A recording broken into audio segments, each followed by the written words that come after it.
folks, how you doing? Well, yes, I was on an airplane and I am now in Stockport in the middle of a bit of an industrial estate. Now, for those of you savvy enough, and yeah, I'm sure a good lot of you are, you'll recognise the name Stockport because I am here at this place, British Drum Company. Yeah, I am dead excited, both myself and Deej on camera. Hi Deej. We're about to walk in here and get a wee bit of a factory tour, so I have to say, dead excited for this. Now, also we've produced an episode of the podcast as well, so go and check that out, Big Rab Show Podcast, where we get chatting to the guys here at British Drum Co.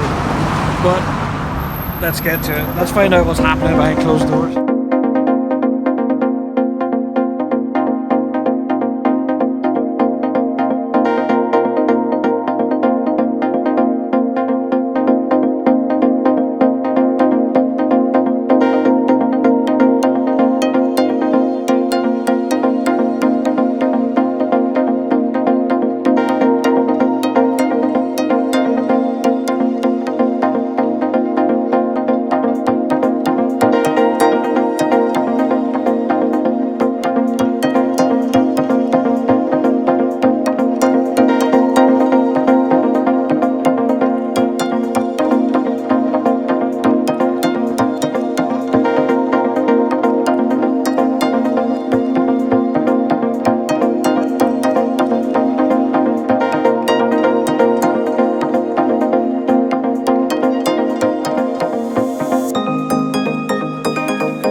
Okay, we've just came through the door of the showroom, so if you're hearing any machinery noise and stuff, it's because we're on a factory floor, so shush.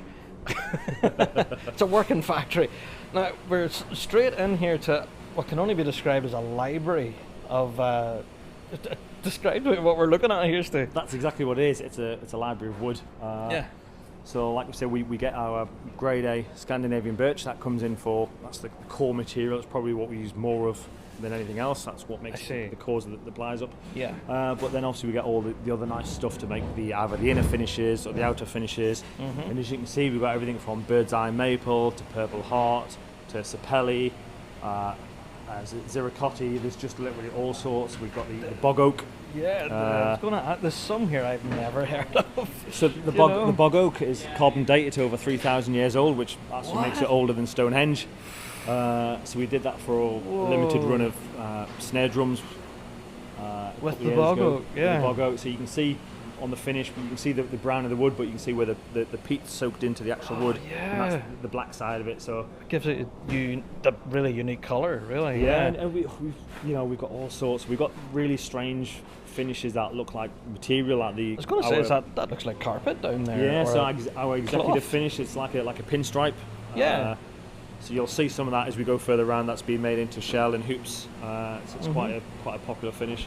And there's some finishes we've got in and never used because it didn't look right. So we'll just keep them until something pops up that we will use. Experiment with it.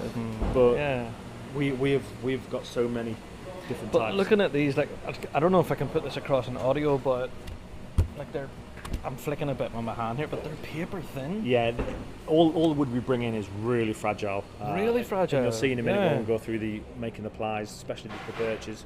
You can snap it just rubbing it between your fingers. It's like paper thin. It's like almost holding a bit of cardboard that isn't even cardboard, if that makes sense. It's like paper. And that's how we make the plies, because it's we have them nice and thin. So obviously the thinner we get it, the thicker we get the plies, the lighter the drum. So I see. Right. So a lot of people buy the plies in where it's actually quite thick already. Then they add more plies, and you get a real big chunky. Yeah, and it weighs 3 tons, and you can't carry the thing. Yeah. So we just walk around the corner. Then once you've selected your ply, then what happens? So basically each drum's got a different ply makeup. Obviously the Merlin has got 20 ply. So that's our biggest shell. Yeah. So what happens is we have Bailey here. He's the ply master. Hey Billy, how's it going? So basically makes up the plies. So we have what we call cross lamination. So if you just put all the plies together with all the grains running the same way, it doesn't matter if it's 50 sheets, you'll still be able to bend it. Snap. Yeah. So now if you run the grains horizontal, vertically, that then strengthens the ply up. So that's why we make our own plies, because we can actually dictate how strong the shell is or how weak it is, or we can, we can adapt it to the recipe we want. I see, by crossing the grains in different directions, gets you different strengths. I see. So I'm being dead nosy here, but all I can see here is a Stanley knife and a ruler. That's it. That's these. That's the tools of the trade here. Stanley knife, ruler, maybe a bit of sandpaper, bit of tape, and that's them good to go. And again, it's the hands-on element. Like, we're not just firing these into a machine and they can spat out the other end. It's really hands-on craftsmanship here. Yeah, I mean, if you speak to Bailey, let you know what he's about to do now. I see. I don't mean to interrupt you when you're working, man, but tell us what you're doing here. Well, so the way we go about cross-laminating the plies is we take what's going to be the vertical layer and we build it up by trimming these edges by hand with the Stanley knife.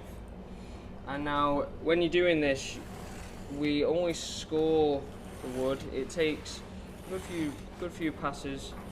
And the reason you got to be so light with it and careful is it'll just tear out the grain. So you got to be very careful. Yeah, so you kind of scored that like a half dozen times there. Yeah. Because I'm sure if you did apply force and just cut at it, it'll just... It just sort of tears and follows the grain, the pattern of the grain that you see. It's very brittle in this sort of state, and you can see it just follows the pattern of it. Yeah. So if we're cutting this, Yeah, you can almost run it over your hand, and it wouldn't. Yeah. That's the sort of level of. So a metal ruler and a Stanley knife, and this is where the shell begins life, really. Yeah. Yeah. And from here you build up your layers, and as we were talking about there, the crossing of the grains and everything to add strength. Yeah. Yeah. So the key thing I'm looking for here is you don't want to really notice that it's sort of two pieces of wood. All right. Okay. So when I pull these together now, assuming I've done my job correctly. So we're putting you off here now, Billy. You shouldn't really be able, as you can see there, you can't really, you'd be hard pressed to know that that's two pieces of wood, Yeah, the grain matches exactly there, and even if there's a little tiny bit of a gap right there, if I pull it apart a bit, it'll just snap right along that seam by the time you get to the shell building process. Yeah. So it's integral that it is a solid clean there. join. Yeah. So we'll repeat this process until you end up with a piece that's long enough to do whatever size drum you're after. Yeah, so these are proper long sheets that you've created them by joining them together and cutting them basically. Yeah, Exactly, cutting them, joining them. So whatever length, be it a 10-inch tom to a 28-inch bass drum, So that all starts here, really. So this is quite a crucial step in the process. It is quite a crucial step. Yeah. Okay, so Stu, where are we here now? We can hear the router going on in the background. What's going on there? Yeah, unfortunately we got Tim who's doing the snare beds and the bearing edges, which is what's making all the noise. So we're here in the this is the shell assembly. So this is where we start to see the drum start to come to shape. Obviously, previously we were at where we make our own plies, and obviously you just saw how we cross-laminate the plies for strength. And once all the packs that are all done for each drum, then they'll come into the shell building, and this is where the guys work their magic, putting them into the molds. And as you've seen, they put one ply in at a time, trim it down so it's a perfect fit, and once they've done that for however many plies it is, depending on what drum it is, they've then got to go and do it again and glue it in. Yeah. So I have to say, Stu, these laminates here, there's a whole library here. There's so many different kinds. Yeah, we've got everything. Is this something you guys actively shop for? Yeah, so Keith, the CEO, he'll go out, he handpicks all the woods himself. Obviously, we'll get the ones that we need regularly, like the grade A Scandinavian birch and the finishes that we do. But then he'll just come back with maybe some sapelli or something exotic. Yeah, something different that he just has a look at, thinks, we'll be able to do that, whether it just goes out with a lacquer over the top of it, or we'll put a burst on it and it'll just change the totally the whole look of the thing. Yeah, so we've constantly got bits we're just testing out or trying, and seeing if it'll work as a future finish or whether it doesn't work at all. So we're constantly R&D, and not just in the actual mechanics of the drum, but also the finishes as well. Yeah, I have to say, these laminates and stuff that come in are paper thin. You could literally just fold them. Yeah, they are. I mean, hand. they're really brittle. Yeah. I've just seen you can just rip it with your 2 fingers. You can tear them like a sheet of paper. Yeah, it's and so thin. So that's the reason we cross-laminated, because obviously when if you've got the grain going one way, you then match it to the opposite way. That strengthens it up, and obviously the more you keep going, whether it's a 2-ply or a 3-ply, that then makes it a stronger ply in total. So we'll go over here. I can see this chap's actually sanding away. What's he at here at the moment? Yeah, so this is Duncan. So Duncan was actually one of the guys who used to work for Premier when they had the UK manufacturing. Oh, I see, right. So he's one of the original shell makers. So he's making an RS1 here. And all he's doing is he's measuring the ply, and if it's when he bends it into shape, if it's too big and it won't click into place, right, he'll just keep trimming it off. And the idea is he puts the ply into the mould. There's a little air pocket. If he runs his finger up, you'll get a nice click. If you hear that click, it's a perfect fit. So it's done on feel though. Yeah, all done on feel. And if he doesn't hear the click, obviously, or it won't go in, then he needs to trim it off. And he does it all by hand. It's just very slightly trimmed off, and it's just minuscules that he trims off at a time. A pencil, a big ruler, and a Stanley knife is what I'm seeing. That's his tools. There's nothing else. That is his tools. And he'll just literally just trim off tiny bits until he can feel by his finger. He'll know by the touch of his finger if it's going to click or not. And if he runs his finger up and it clicks, that's perfect. There you go. And he'll then start moving on to the next one and measuring that. And he'll go through that whole process depending on how many plies are in whatever drum he's doing. So once he's got them all measured, they all click into place, all great, he'll then take them out again, glue them, and go through the whole process again, put them in. Layer by layer, yeah. So he does the whole thing twice, one to measure and fit it in, and then the next time to glue it into place. There you go. I have to say, I know we're kind of talking as he's working here, but he's just cut a slither off there no bigger than a blade of grass. That's literally that's how we keep going on about attention to detail, and that's what it is. It's because if it takes off too much, then it's not gonna fit. It's gonna just be too big, and it's no good then. So you'd have to start again. See if I can get the click here. Let me see. Does that fit? It probably won't fit first time. No, I need to take a look. As you can see, because you can't click it into place, it takes off, remeasures, trims it down again, and then he'll just keep going through that same process until he runs his finger up. You hear it snap and in, and that is a perfect fit. He doesn't get any, that is it. It's solid in then. That's something a machine can't do. It's all done by hand because do you know what I mean? Each layer's got to be a different size. You can't just cut them and just fold them in. So this is. Well, that's it. The wood is a natural product, and it takes you to kind of work with it with your hands to get that kind of a finish. Every wood acts differently. The grain affects it. There's a whole different issue. Wood's very unreliable, and not every ply is going to be exactly the same. So having your eye and how it feels and how you cut it, and it makes a big difference rather than just trying to do it all on a machine. Sure. There we go. Second attempt.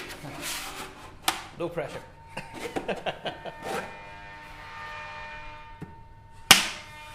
Perfect. So there we go. That was a nice click there. So as you heard, as it clicked into place, that's that ply. And really that's nice. it in the mould now, ready for gluing and all of that. Yeah. So it's just a process that keeps going over and over until he gets what he needs to do, and then he just obviously then starts gluing them in. So I'm sure after you've done your first 200 or 300 of them, you'll maybe get the hang of it. Or how long have you been doing this yourself? It's got to be into the tens of thousands now, I would say. It's been about 10 years, yeah. Wow, yeah. So this is not a skill you can learn overnight, I'm sure. No. It does take a long time to learn. How long did it take yourself to put together, or learn how to put together?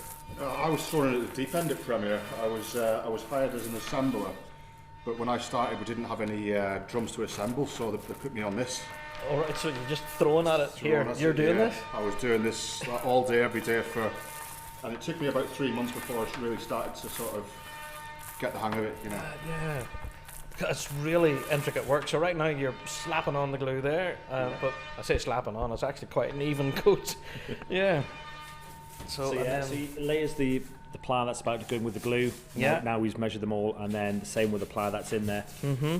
And then he'll just do exactly what he's done previously. Just put it in, click it into place, and now you it's get that snap for that tight joint there. Yeah, that's it done. Then it's, you know.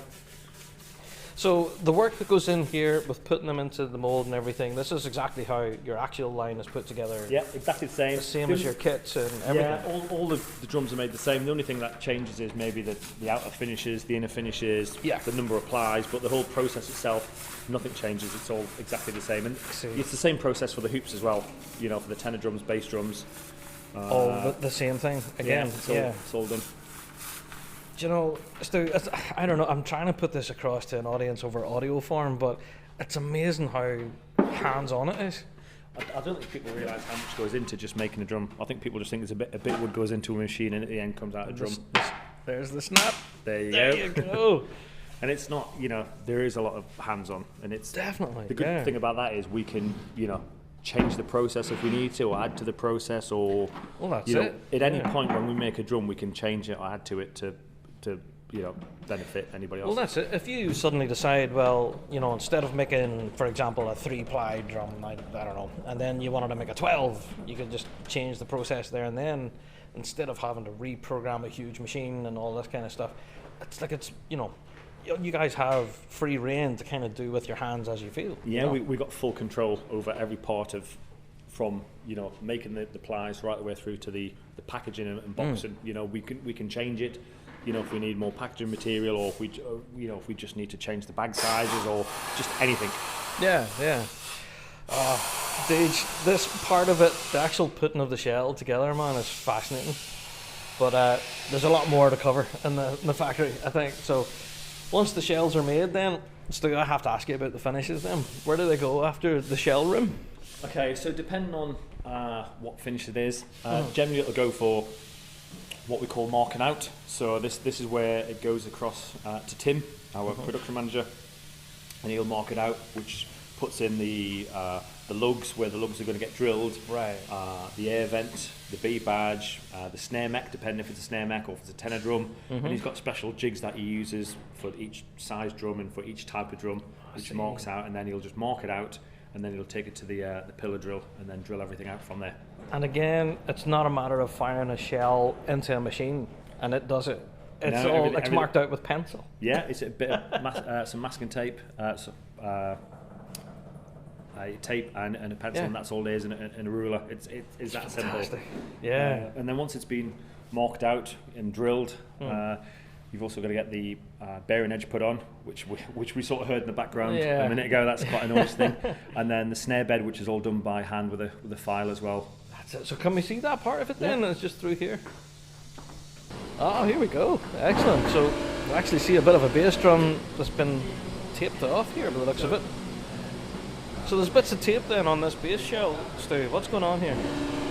Okay, so basically it's been marked out, and depending on where it is, depends on whether it's for a lug, whether it's for the carry rail, whether it's for the B badge or the air vent. So it's, you know, you'll mark it out using the jig, and you know, we've got a different jig for different types of drums, whether it's regimental series, whether it's axial, whether it's a lounge or a legend for the drum set. We've got all different jigs, as you can see, in measurement tools, and which are all being made in-house as well. So we've made our own tools to make drums, if you know what I mean, which is quite a cool thing to do. Yeah, that's what I was going to say. Like, some of these tools I've never seen before. This is stuff that you guys have had to create. Yeah, we, you know, there's no actual tools you can buy to make drums. So you've either got to make them yourself or try and find people who've had them before, who've had theirs made. So, you know, because we've got a CNC machine, it was easier to make our own tools. Make it in-house, yeah. So this bass drum is sitting on a bit of a jig that you guys made, marked out, and then it goes from here. Now it's all covered in pencil and masking tape. It goes over here to these drilling machines just behind us. Yeah, it's all done by hand. So as you can see, if it's it's got the tape on, so it's all been drilled out and it's ready just to be drilling. It's been marked out, I should say. Yeah. And he'll just take it across there and he'll drill the holes. And once the holes have been drilled, the shell's then ready for the bearing edge and the snare bed. Now, the bearing edge. I remember talking to you about the bearing edge in 2019 when the Axial launched.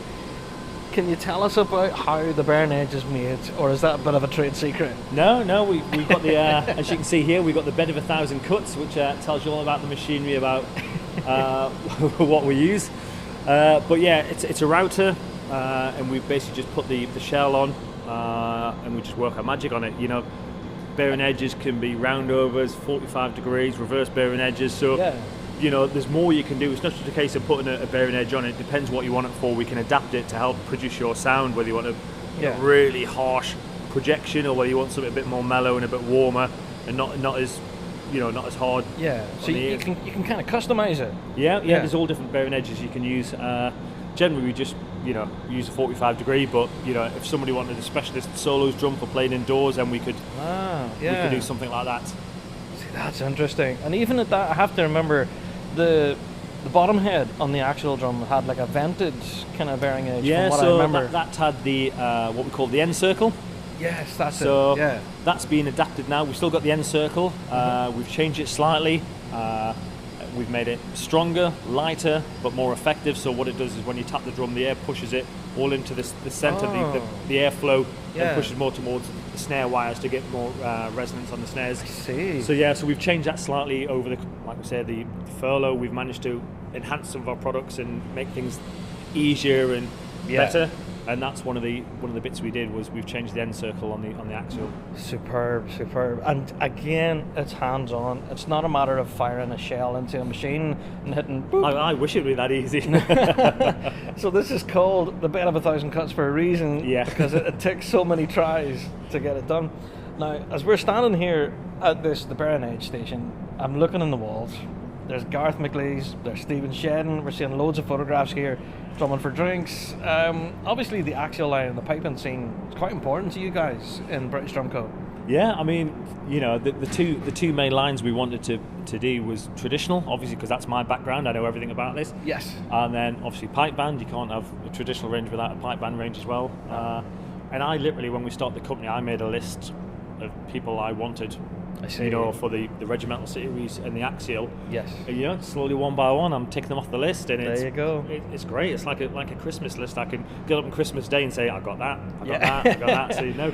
So there's a legend there, Jim Kilpatrick on the wall. Yeah, Jim's been great, been instrumental right from the start. You know, changing things from, you know, having 12 lugs on the top to 8 on the bottom. You know, so there's that side of it, and it's just having that experience. You know, Jim's done it many times before with the HTS, and you know, he's gone through this, and Pearl. It's a, you know. That's it. There's a level of experience there you can draw from. Yeah, well, why wouldn't you do that? So. Well, that's it, and he certainly brought it to British Drum Co for sure.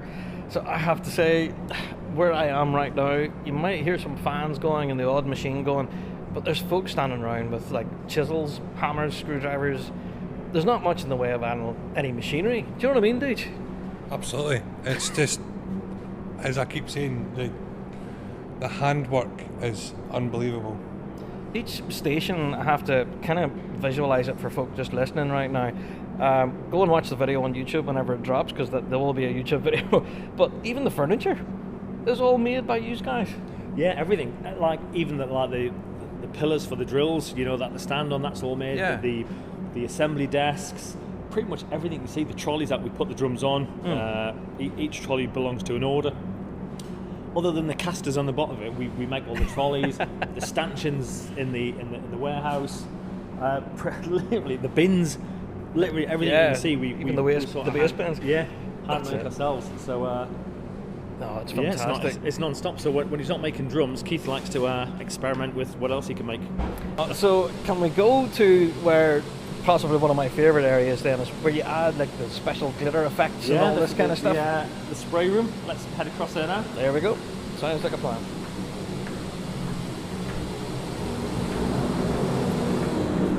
Wow, there's a lot of machinery. So here we got Fraz here.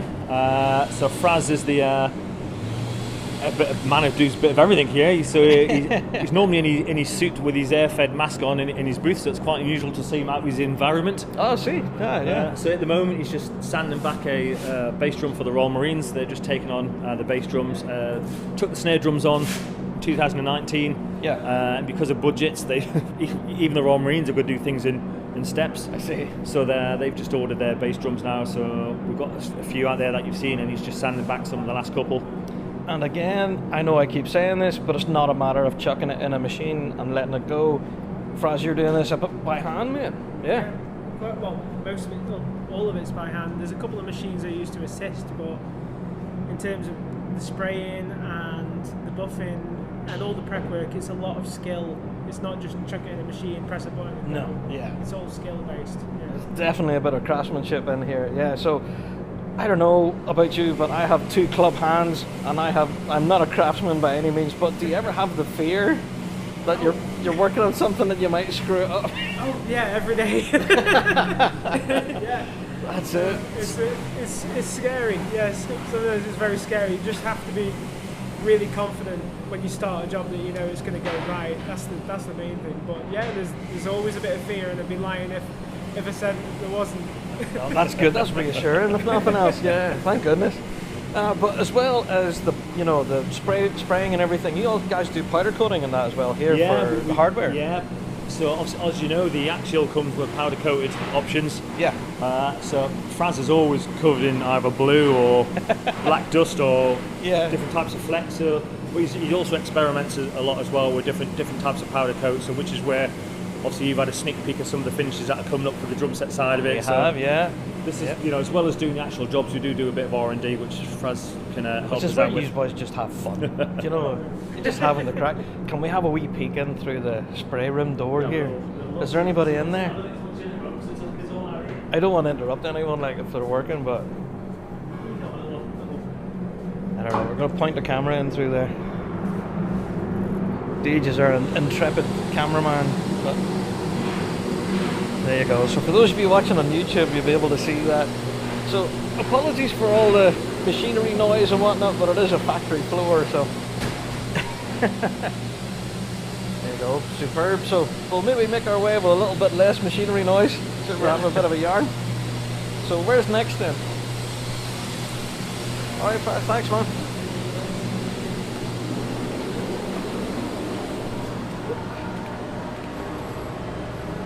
Okay, so I can see a shell here with various lumps of hardware now being screwed onto it. Yeah, Right, so that's our Legend series. We do 2. We've got a Lounge and a Legend. So this is John. He's our main assembler Hi, guy. John. How you doing? He's in charge of this area. Yeah. So John's been doing it for quite a while now, and he's So how long have you been here, John? I've been here about 3 years. Yeah. Wow, Yeah. there you go. So quite a bit of experience of putting these together then. Yes. Yeah. It's almost doing my sleep at this point. Yeah. That's it. So with that in mind then, is there any one particular drum that you particularly enjoy putting together? One particular one that Yes. I like putting together. I really like. Sounds a bit silly, but I enjoy putting together sort of concert tom size drums. So I like the smaller ones, like the 6s and the 8s and the 10s. The small, yeah. Yeah, because I just think there's.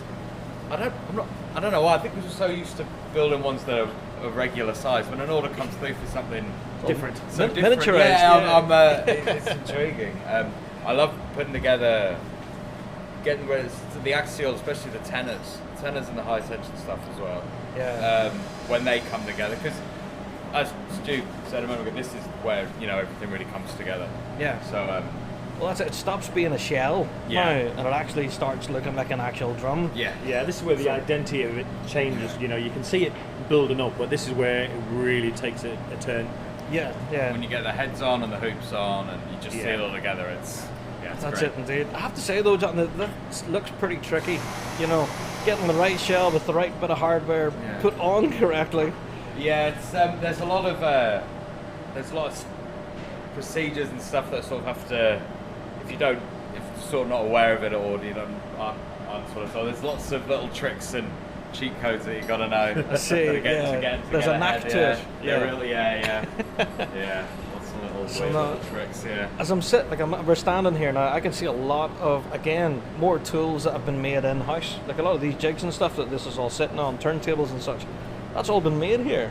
Yeah, Keith, he basically decided that when he was making the drum, what would he need around him, and it's like the docking station for the SS Enterprise. It's just it's there ready to go. So we've got a couple of lazy Susans, so he's not having to keep lifting the bass drum up to turn around, and You just spin it round on this spin everything circular- down. So literally, Yeah. you've got everything you need on hand, and you just keep going until And it's time to go home, pretty much. That's it. But again, it's all hands-on. I know I keep saying this, but you don't just fire a shell into a machine and zip, zip, zip, all the hardware's on. John's here with a screwdriver, some power screwdrivers, impact drivers, getting them done by hand. Yeah, and it's everything from just putting the lugs on to using a tiny little Allen key just to put the B badge on, and make sure you got the right backing behind that as well. Because we have different backings for different badges, and That's right. Yeah. So there's all different things to think about as well. Certainly, and that's one of the things I've noticed from some of the actual shells that we were looking at. They have personalization on the inside of them, some of them. So you guys are able to personalize shells and all of that here, yeah? Yeah, we can do that for kit. We can do it for our pro snares. We can do it for axial regimental series. We've done it for quite a few bands in Northern Ireland, where they want the name of the band on it, or they want their own personal name on it. We've done it for a number of axials as well, which you've seen on social media. So it's just that little personalisation that you can't really get anywhere else. No. But it's the fact that you're doing it by hand that gives you that. You can do it then. It's not a matter of putting in 100 drums into a machine, and that you're able to individually work on each one and then inscribe someone's name on it. Well, why don't we go and see if the laser machine's on and we can have a look? Sure, yeah. All right, okay. So we're at one of these laser cutting machines here. So tell us what's going to happen here. What are we looking at? Okay, we've got Archie here. He's in charge of the laser machine. Basically, what he's going to do is just cut the axial logo that you see on all the tenor drums and bass drums, just so you can see how it works. So you're going to set that up, make sure the height is adjusted, and once it's correct, then you'll set it off, and you'll see it being made. Okay, cool.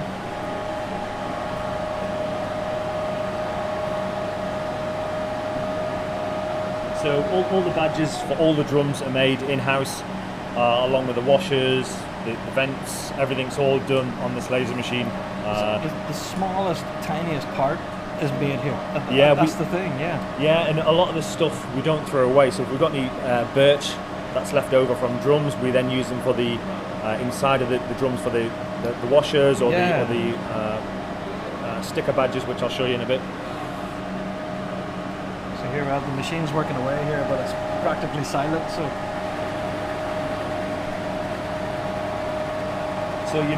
as you can see, this is just being done on a silver material. We can change it to gold. We can have it red, whatever. So you've probably seen drums before where we've had black shells, red hardware, and we've had a red axial logo. Then this is, this is where it comes from. This is where it's all done. Yeah. Oh man, I can sit and watch this all day. This is brilliant. But it's great because there's all sorts of things you can do with it. My hard cases, I've got this on there. You've got spaces. We've put we name and address on, and a little nice B logo for when I'm going abroad, and it's so it comes in handy for not just BDC stuff as well. That's a great way to label your luggage. Fantastic. Yeah.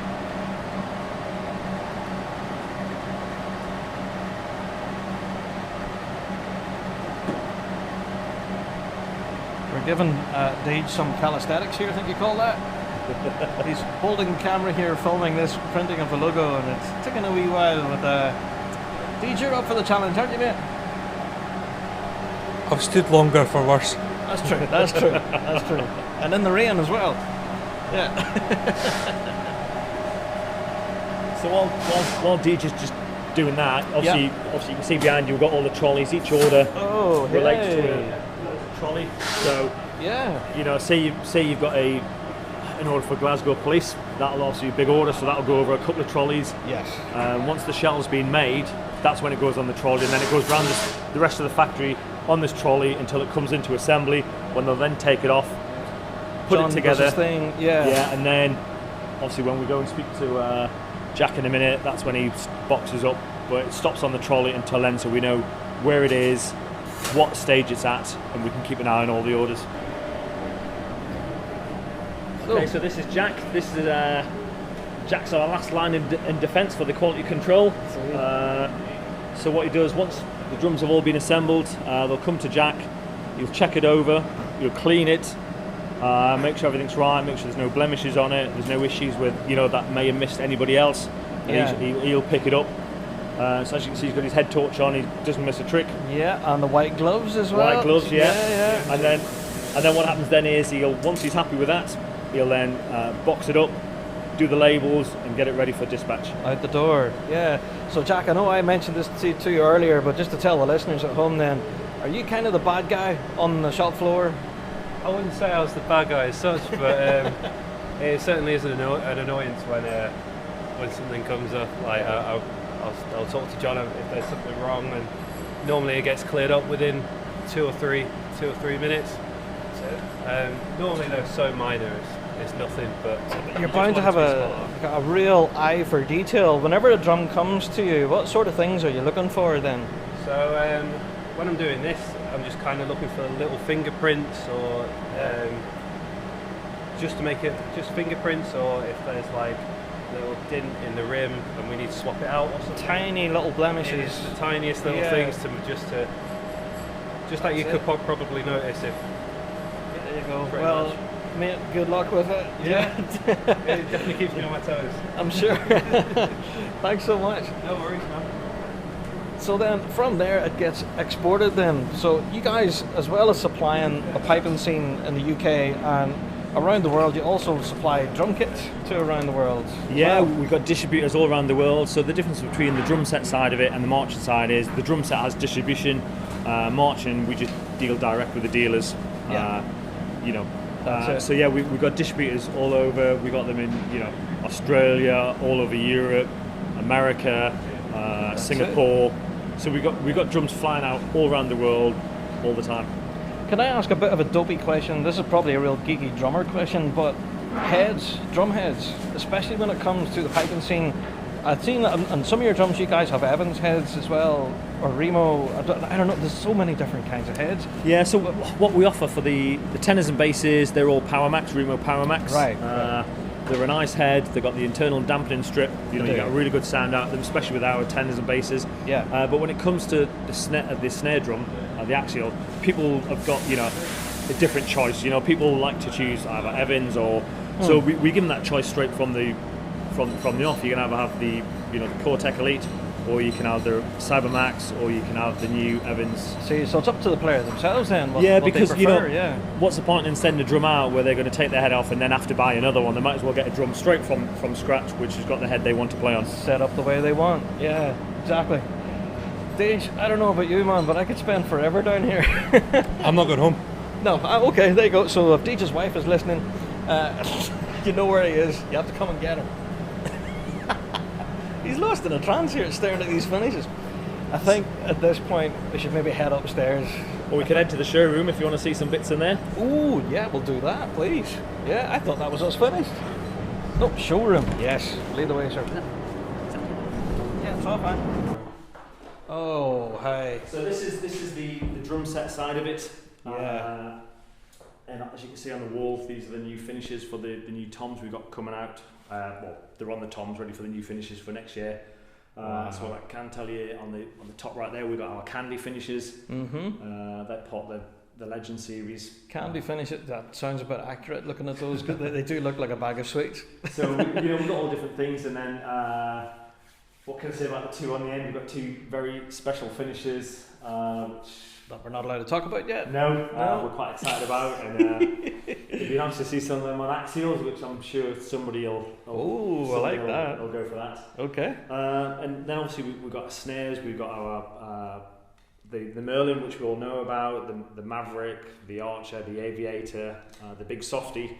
So there are our sort of pro snares, along with some new ones that we're releasing next year. So that's there for release for NAMM show. So these are ones that aren't even out yet? Not even out. They're not going to be coming out till January next year. So this is, to do the NAMM show, we need to send stuff out in advance. So it needs to be going out in the next couple of months. Right. Freight, ready to get it out there in January.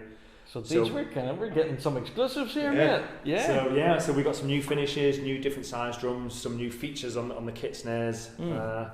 So we've got 5 new drums coming out next year. We're getting prepped ready for the NAMM show, even though it's a long way off. We haven't got long to get everything sorted for that. So this is new finishes. Deej isn't coming home now. That's it. So for those of you watching the video, I'm sure we're going to be able to film this, obviously this side, with the kit and everything in the guys we can film some bits and pieces here. We'll work out what you we'll can be and what you can't. Yeah. But yeah, so this is the showroom. The idea is to change the kits out every now and again. Toms will probably stop where they are because that's a good range of showing people the different finishes. Yeah. Pro snares will probably stop where they are, and then obviously you've got any literature we've got in between that people can take away with them. Oh, that's fantastic. So yeah. And then if we go through the next little bit. The next one, please. Yeah. Now these look a bit more familiar. So this is just a little area we've set up for the marching side of it. We've got the regimental series, which are obviously were taken on by the Royal Marines. So we've got a couple of tunics here from the Grenadier Guards and the Royal Marines with the different drums. And then we've got some axials on the wall, big mural of the Merlin axials we spoke about in the with the inlay work and everything.